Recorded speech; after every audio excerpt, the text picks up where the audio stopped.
Welcome back, ladies and gentlemen, to part 2 of our 2022 adventure. We left you guys last time at an awesome destination up at the Lost City in the Newnes Plateau. To see all of the action up to this point, make sure you head over and check out the first part of this awesome adventure, where we tackled the Glowworm Tunnel, Lost City, and stayed at an awesome campsite at the end of Sunnyside Ridge. In this part, we're heading from the Lost City straight to the Gardens of Stone. We're in for one of the biggest days off-road we have ever had, starting off with the Lost City in the morning and now eager to tackle the Gardens of Stone for the first time. We were hoping to find camp somewhere in the Churron River tonight. Well, time is flying and it's time to meet up with Ryan and the boys back at the Lost City after lunch, right where we left off. Quick lunch here at the Lost City. Then we'll be getting on our way again. Just some snags for lunch today. All of our food's pretty simple. Like I said, it's all been cryovac and pre-portioned for us, so very easy to manage out here on a big trip like this.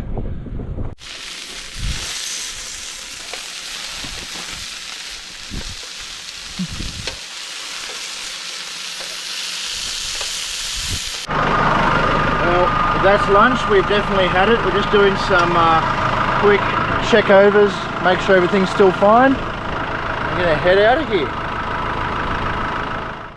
Lunch was all finished and it was time to start powering out towards the Gardens of Stone. In order to get there, we had to take the same track out of the Lost City as we did in, so there was plenty of action straight up after lunch. Take a look.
The Lost City Trail never fails to disappoint, an awesome bit of fun to start off the day. The Hands Trail also always has its fun bits that never disappoint. We were now closing in on the exit to the Newnes State Forest on Walgan Road. From here, we will be beginning the part of our adventure in which we were all most nervous about. In the book that we were planning this trip with, the next section of track through the Gardens of Stone National Park was listed as the hardest track in the book. And well, to top it all off, none of us had been through here before, so we had no idea what to expect. There are plenty of awesome things to see in this part of the Lithgow region, including Barlbone Gap and some awesome stunning views of the Walgan Valley, not to mention the awesome formations that can be found throughout the Gardens of Stone National Park. There's also some really hectic four-wheel driving in the area for those interested in that. Well, it wasn't long before the first obstacles of the Gardens of Stone track were in front of us, and safe to say, we were all shocked at what came next. So we've made it to the end of the Marigood Trail / Hands Trail that takes you up into the Lost City. We're now over the other side, beginning the Gardens of Stone National Park Trail. Now this is completely unfamiliar territory for us. We've never been up here before. I have no idea what is going to be in front of us. In that little book that I used to plan the trip, it says that this is actually the most difficult trek in the entire book. I don't know because I've never done it. Fingers crossed that everything goes right. I'm pretty excited, and this is a pretty important part of the track because it's going to bring us out near our next camp, which we'll be heading to after we get out the other side here. So fingers crossed everything goes smoothly. There's supposed to be some really nice views up here as well, so let's see how it goes.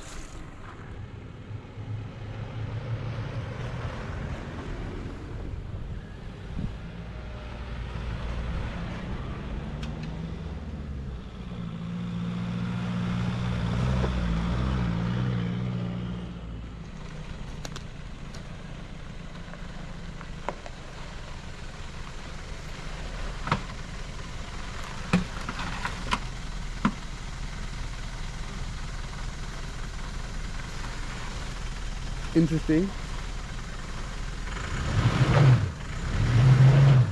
Your bull bar's in the dirt.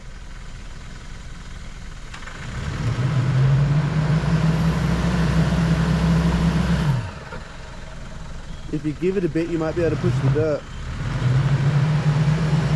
Both the wheels off the ground? No.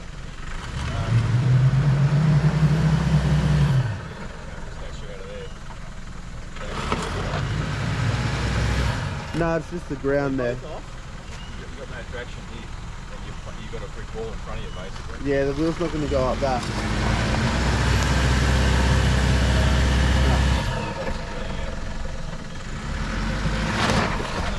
It's just like a wall there.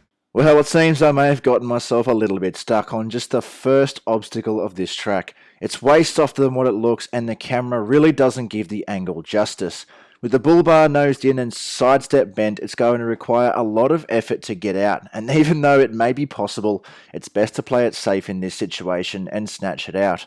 If this was just the first obstacle, something tells me we're going to be in for a long afternoon.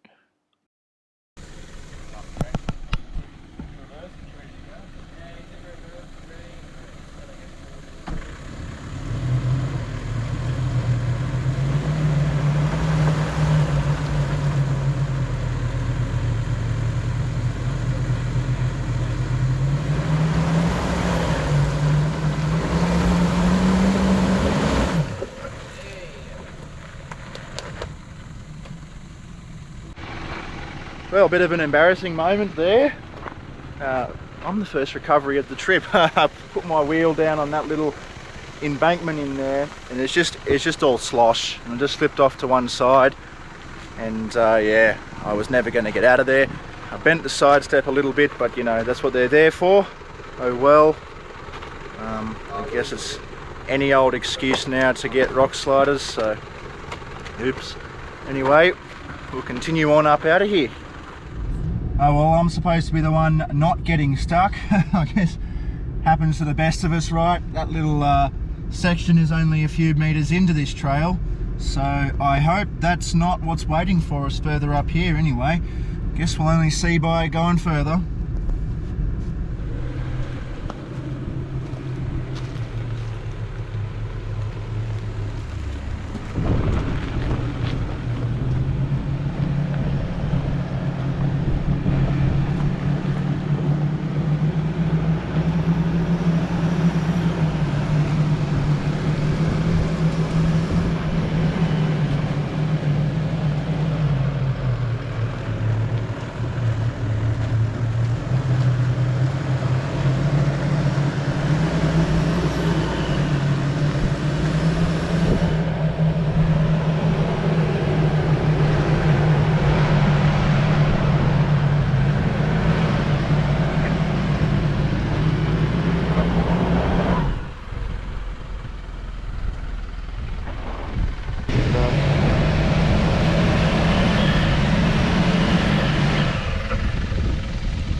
This track wasn't letting us go easy, as the first section just seemed to be getting more and more steep as we went on. At least the boys were being observant. When I took the wrong line, they took the right line and saved a bunch of time and made it look easy in the process. The scenery going through the Gardens of Stone region was definitely unique to say the least. This little section here had a soft sandy base and then basically went straight to a rock face. Way harder than it looks, and it was really difficult to gain traction.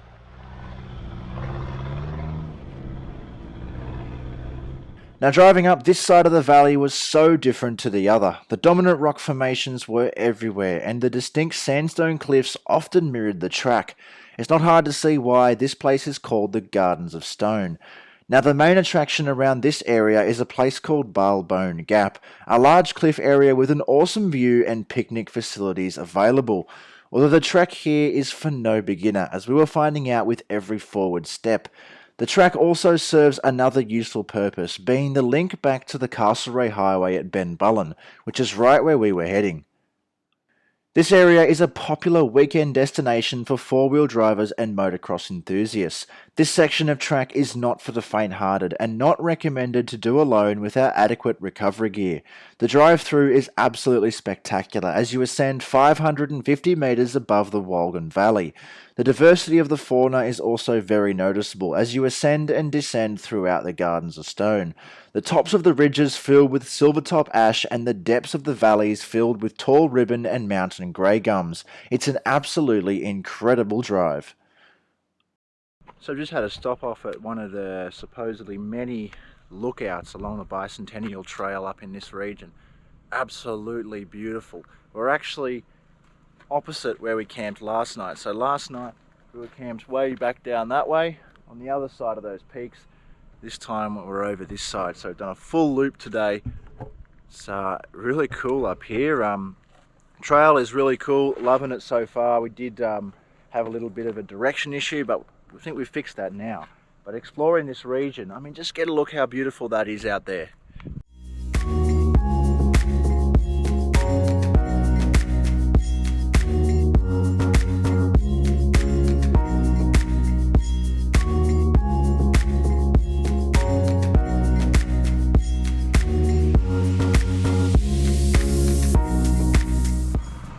Well, if this is one of the many lookouts along here, we're pretty excited for all the rest of them. This area just keeps giving us gifts like this. It's really awesome to see the beautiful scenery out here in Wolgan Valley. So we're going to continue on up here. We still have a fair ways to go. We're aiming for Churron River tonight, which is still a little bit away. It's mid-afternoon, so I think it's still reasonable, but still a fair way of tracking to go. So we're going to continue on.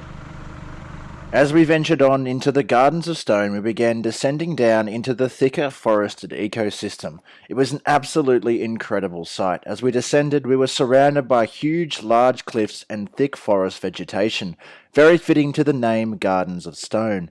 This looked to be one of the most predominant areas where the track literally goes between two of these huge pagoda cliff faces. Once down the bottom, we were in for an absolute shock. If we thought the conditions on the lead up to this section were bad, then we had another thing coming. The next 15 kilometres of the track weaved through this lower section of the Gardens of Stone. The ground was softer and wetter than anything we had encountered up to this point. We were determined, however, to get through, considering what we had already faced to get to this point, although we had no idea what was to come. Well, as the first obstacles approached, we started to get an idea, and well, we buckled in for what was going to be probably the most challenging 15 kilometres of our off-road careers. I'd already gotten stuck once, and well, being the lead vehicle and assessing the conditions, I was absolutely expecting to get stuck again at some point along this track. Well, only time will tell as we push on. I guess now it's time to sit back and enjoy the action of the Gardens of Stone.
I guess my gut feeling was right after all, and it wasn't long before I was damn stuck again. This time I actually stopped before entering this bog hole, although the outer edge was just slosh, and the front end slipped in as I stopped. Safe to say I couldn't reverse out of this one due to just how soft it is. It was time to get out the snatch trap yet again. This section of track had to be one of the most difficult, as even the chicken tracks were incredibly soft and almost undrivable. We had the recovery gear out, just waiting for something else to go wrong right around the corner.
Well, I wasn't wrong, and it was definitely a good idea to keep the recovery gear out, as literally right around the corner it was needed again.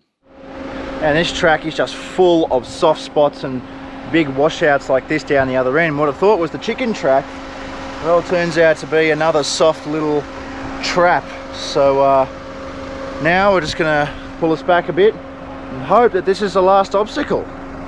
It's safe to say I was definitely not doing my ego any good on this track, as this would be now the third recovery of the Pajero. As said before, I am the lead vehicle here, so I am the one going into these obstacles first. And look, with a bit of effort I probably could have driven through some of these obstacles, although that really isn't our style. We're much more about the slow and methodic approach to off-roading, not the full send. As well as we're only on the second day of this huge adventure, and there was no way any of us were going to risk breaking something for the sake of our ego. We would much rather be safe, be recovered, and enjoy the whole trip.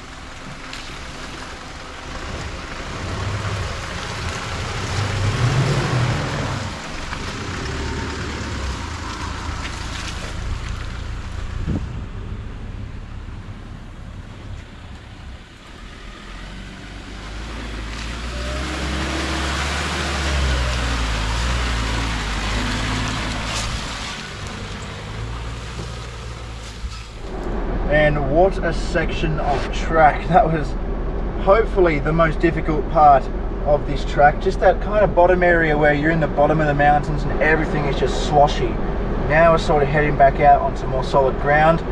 Fingers crossed, that took a lot more time than expected. Now with the incredibly washed out section of track behind us, we were hoping that that was the worst of it. Although as becoming standard on this trip, we will be wrong, and it wasn't long before the old snatch strap was back out. Thankfully though, it wasn't for me this time. Well, at least I'm not the only one to get stuck. Finally someone else has copped an L. That's alright. I'm still in front. I'm getting recovered this trip at how many now? 3? Yeah. Can't park here. Yeah. It's a no parking zone. That's what happened there. He just slid down into that little embankment. Right.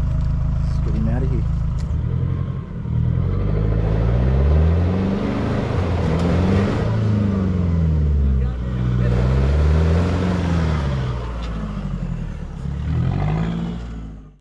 Safe to say that section of track was 10 times harder than we imagined it to be. Recent rain had made that bottom section into an absolute mud pit. I'm glad though I wasn't the only one to get stuck through that section. It's kind of surprising actually that the most stock vehicle, being Dad and the Ranger, didn't get stuck at all and was the one to save the day and pull us all out. Lucky he was there, eh? Now, as we ventured down the final slope, we were on much more solid ground and approaching the exit point of the Gardens of Stone, right on the railway crossing at Benbullen on the Castlereagh Highway. Although the Gardens of Stone may have been a very difficult track, it was such a beautiful place with an incredible diversity in ecosystems and scenery. Balbone Gap, even though we didn't quite get there, should very well be on every four-wheel driver's Lithgow bucket list. Now though, to ease it off, it was time for us to enjoy the 10 or so kilometres of highway into Capertee on our search for camp. So we survived the Gardens of Stone, made it through out here to the railway crossing at Benbullen, back on the Castlereagh Highway, where we're going to be heading up into Capertee for a refuel. So 4 recoveries and a lot of four-wheel driving later, the Ranger was the only one that didn't need to be recovered. So Jake had to be recovered once, me 3 times, because I went through a few questionable obstacles, but very fun little track. Really enjoyed myself going through there. Had my heart racing a fair bit. Have to say, for once though, I am pretty glad to see the bitumen, because yeah, if there was much more of that, I don't know, we would have just had to pull over and camp. So Capertee is not our final destination for today, although we are losing daylight. Our destination is the Churron River, so we're going to be pegging it down there, hopefully get ourselves a nice camp down there in either the Diggins or Woolshed Flat. We'll assess when we get down there. So yeah, that was a really fun little adventure today. I'm going to continue on. Well, it was a short and relaxing drive into Capertee to get fuel. The last almost 2 days off-road had consumed quite a bit. Once fueled in Capertee, we will be making our way down and out the back into the Turon National Park, where we hope to find camp. The Turon River region is absolutely incredible and one of my favourite rivers to camp along, so we were all excited to head to camp after such a big day off-road. So just resupplied in Capertee, and now we're going to be heading down into the Turon National Park. Hopefully it's a little bit of fun down there and we can get camp set up soon, because it's getting a little bit late in the afternoon and we'd like to cook dinner. We're all pretty hungry, so let's head down there and see how it is. The drive into the Turon National Park is fairly simple, although in order to get to either of the 2 marked campsites, the river has to be crossed. The Turon River, as said before, is one of my favourite rivers to camp along. Its rocky mountainous atmosphere ticks every single box for me. We would be camping along the Turon for the next few nights of our adventure, and we were super keen as it does get pretty hot during the day. The Churron River is a part of the Macquarie catchment of the Murray-Darling Basin. It stretches for almost 120 kilometres over the western slopes of the Great Dividing Range. It has incredible history to it also, as the Turon River was part of one of Australia's first gold rushes.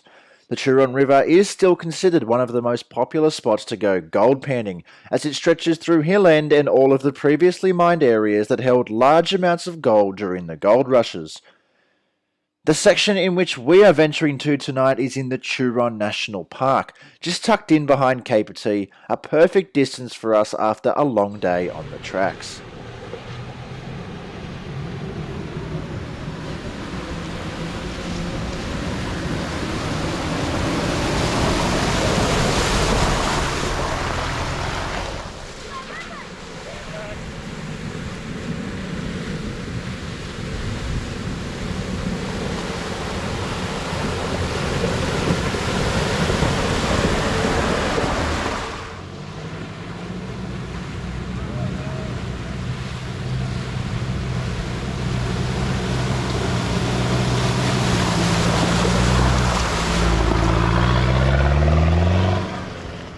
The Turon National Park is absolutely beautiful. We had the perfect weather to be venturing to such a place. As far as camping goes in the Turon National Park, there are 2 marked campgrounds, the Diggins and Woolshed Flat. There isn't much crazy four-wheel driving in the immediate park, but plenty around as you guys have seen today. It has a good central location close to Capertee, which is right in between Mudgee and Lithgow. Not to mention the scenery is second to none down here. Even though the conditions of the tracks are fairly easy, there are a few river crossings to get through before we could pitch camp. Well, it wasn't long before we managed to find a spot that looked like the perfect campsite, right by the Turon River.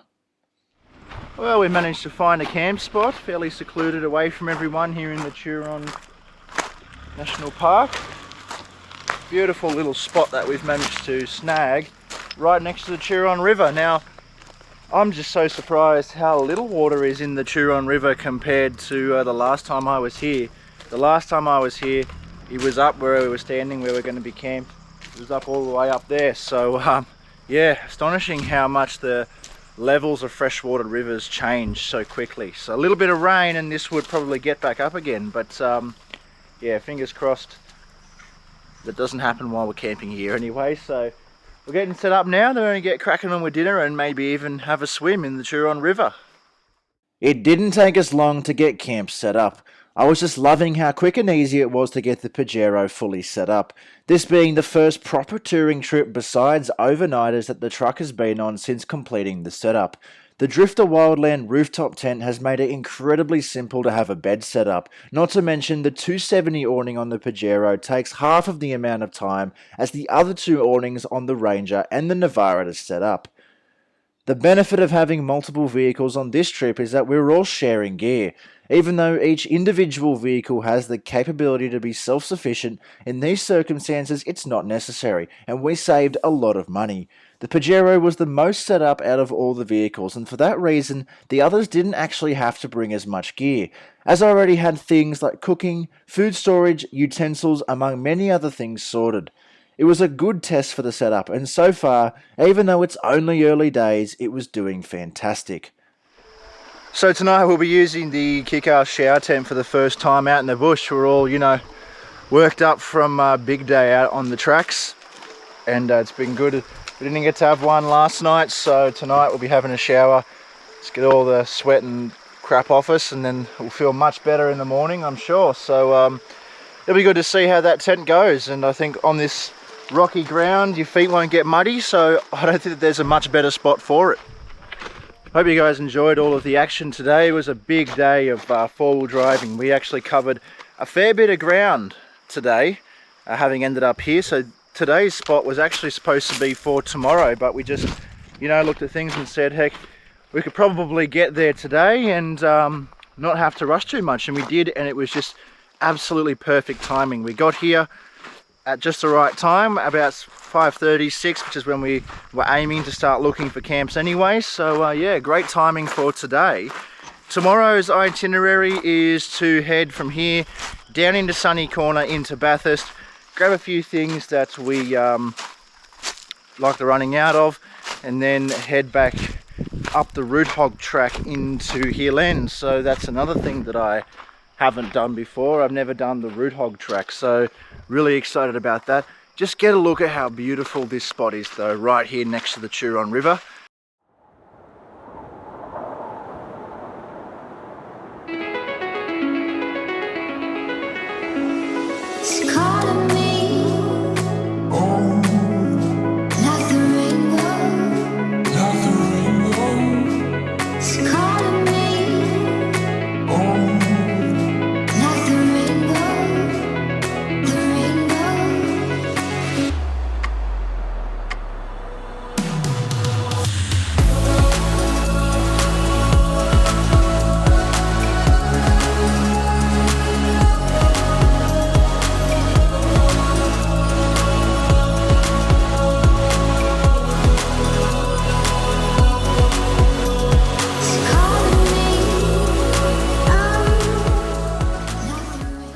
Well, after a long day on the tracks, that is going to do us for part 2 of our epic 2022 adventure. Make sure, if you haven't already, to hit the subscribe button so you don't miss out on any other episodes in this series. Make sure to tune in next week as we head further west into some of the most historic sites in the region and stay at some more amazing spots along the beautiful Turon River. As well, if you haven't already, make sure you've caught up with all the previous episodes in this epic series. And as always, we'll see you next week for episode 3.